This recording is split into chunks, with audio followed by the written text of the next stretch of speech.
J'ai longuement hésité à faire cette vidéo, tout simplement parce que parler d'argent est plutôt un sujet tabou, surtout quand on est professionnel de santé. On a toujours peur d'être mal compris, d'être jugé, catalogué, de passer pour une personne qui n'aime pas son métier, et pourtant c'est un sujet vital.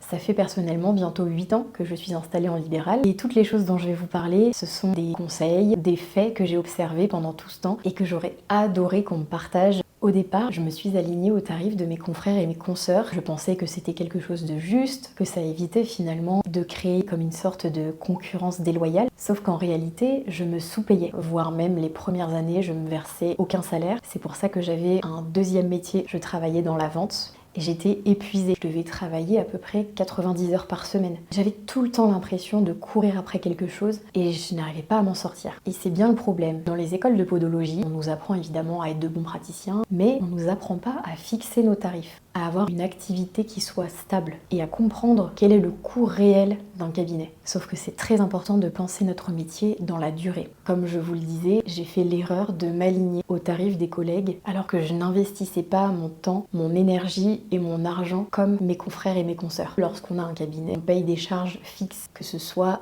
un loyer, du matériel, des formations, des logiciels, les assurances, etc.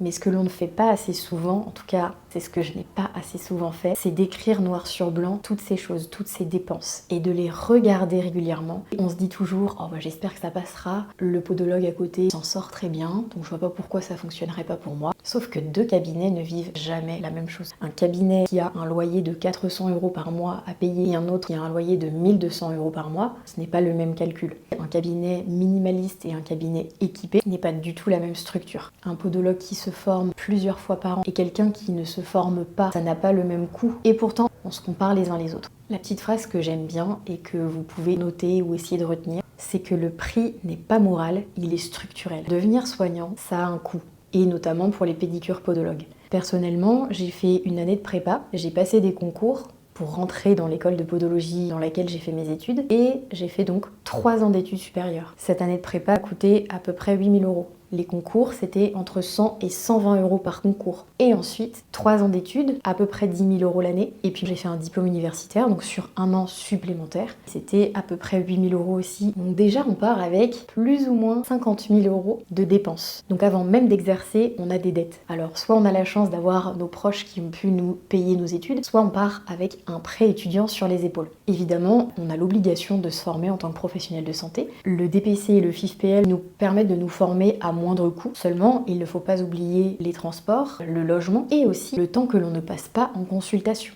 Donc le cabinet qui est fermé si on n'a pas trouvé de remplaçant pendant qu'on va se former. Ce qui signifie que toutes les charges continuent de courir sans pour autant générer de chiffre d'affaires. Vous aurez donc compris que quand on parle de prix, on ne parle pas seulement consultation, mais on parle de tout ce qu'il a fallu investir pour être capable de poser ce regard, faire ce geste technique, prendre cette responsabilité, poser ce diagnostic podologique. Il y a évidemment tout ce qu'on oublie puisqu'on ne le voit pas. Les tâches administratives, la comptabilité, le rangement, le ménage, inventaire, toute la réflexion clinique, l'analyse des données, le temps d'explication, la pédagogie, la patience dont on peut faire preuve quand on est en consultation avec les patients, les mails, les appels téléphoniques, les messages envoyés sur Doctolib ou par SMS par nos patients, les entretiens téléphoniques qu'on peut avoir avec les autres professionnels de santé, tout ce qui va être retard des patients, les lapins, les créneaux perdus, et puis la vie, la maladie, la grossesse, les congés, les imprévus, les machines qui tombent en panne, qui se cassent. Tout ça pour dire qu'une consultation n'est pas un acte, c'est un accompagnement qui englobe un tas de choses. Évidemment, on n'oublie pas l'URSSAF, la Carpinco et les impôts. Ces dépenses dépendent directement du chiffre d'affaires, c'est-à-dire que plus on facture, plus elles augmentent. Ce n'est pas du tout une punition, même si ça fait mal, mais c'est le fonctionnement tout à fait normal du libéral. Ça veut dire une chose essentielle, c'est que ce que l'on facture n'est évidemment pas ce que l'on gagne. Chiffre d'affaires, bénéfice. Et bénéfice, salaire. Pour rappel, l'URSSAF finance tout ce qui est protection sociale. La Carpinco, c'est la retraite. Une fois qu'on a payé tout ça, il y a les impôts. Petite parenthèse importante et intéressante.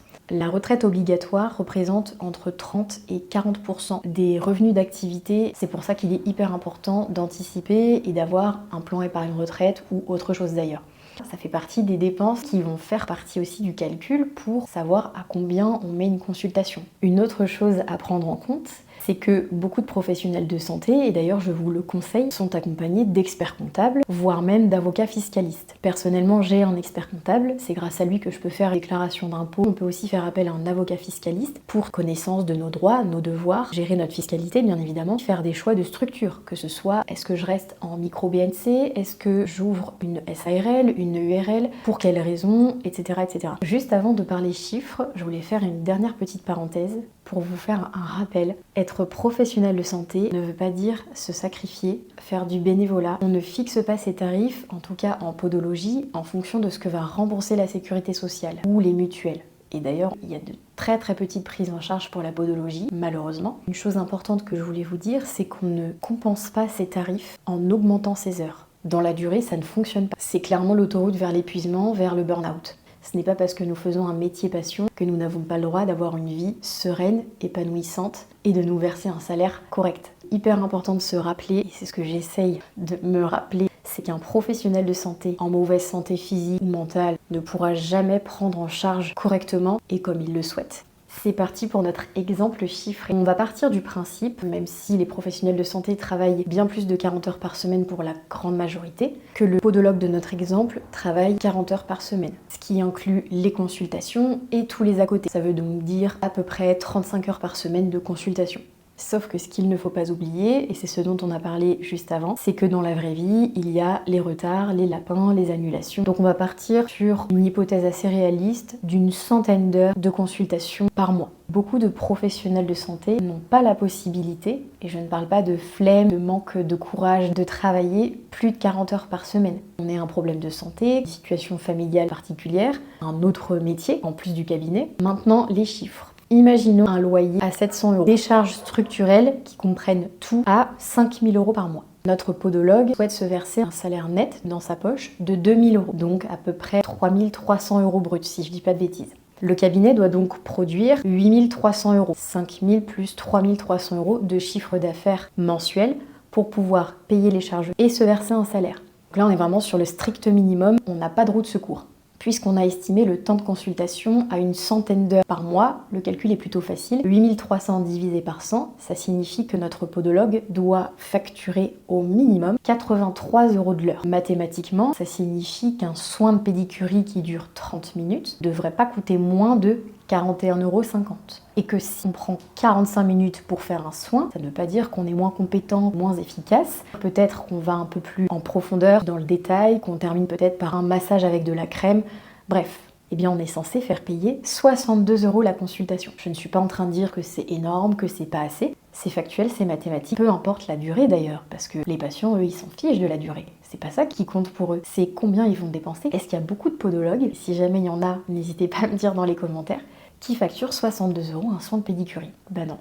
Et pourquoi? Eh bien tout simplement parce qu'en France, on n'a pas cette éducation, cette habitude de payer déjà lorsqu'on va voir un professionnel de santé. Les kinésithérapeutes, c'est la sécurité sociale et la mutuelle qui les payent en général. Évidemment, il y en a certains qui font un petit peu de dépassement d'honoraires, mais ils sont très cadrés. Et dans la tête des gens, se faire gratter la corne et couper les ongles pour 62 €, c'est clairement hors de question. Mais ce qu'on oublie, c'est que par contre, on va aller se faire une manucure, une couleur, une permanente, s'acheter un sac à main de luxe, toutes ces choses-là pour un certain montant. Mais comme un soin de pédicurie médicale ou un bilan ou autre chose, c'est censé être de la santé, on est un petit peu plus frileux pour dépenser de l'argent. Et je m'inclus dedans, ne vous inquiétez pas, je ne jette la pierre à personne. C'est tout simplement une rééducation qu'il faut qu'on fasse, que ce soit nous professionnels de santé, mais nous aussi patients. Il faut qu'on se rééduque à tout ça et qu'on se dise que, bien sûr, un soin complet, un bilan avec analyse, avec diagnostic podologie, ça a un prix et il ne faut pas négocier, demander aux professionnels de se justifier. Pour faire un petit comparatif, j'ai eu la chance de participer à l'ENPOD, un congrès européen au cours duquel les podologues de toute l'Europe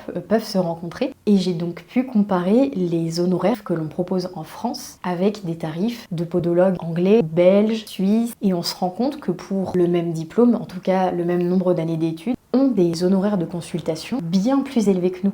Au Royaume-Uni, payer 100 livres pour un soin des pieds, c'est la normalité. Et il faut savoir aussi que là-bas, il n'y a pas forcément de meilleur remboursement par la sécurité sociale ou par les mutuelles, même si ça s'appelle pas forcément comme ça, c'est que les gens ont un reste à charge beaucoup plus important. Évidemment, quand on compare des tarifs entre pays, il faut comprendre le système, pas juste le prix affiché. Sinon, c'est comme si on comparait des pommes et des oranges. En tout cas, j'espère que cette vidéo a pu vous aider, qu'elle vous a apporté le plus de clarté possible sur comment fixer son prix. N'ayez pas peur d'être au-dessus du prix des confrères et des consoeurs qui sont autour d'eux. Vous n'avez peut-être pas le même équipement, la même expertise, vous ne prenez peut-être pas le même temps de consultation, vous n'avez peut-être pas la même pédagogie, les mêmes spécialités, etc. J'espère que cette vidéo vous a plu. N'hésitez pas à vous abonner et je vous dis à très bientôt.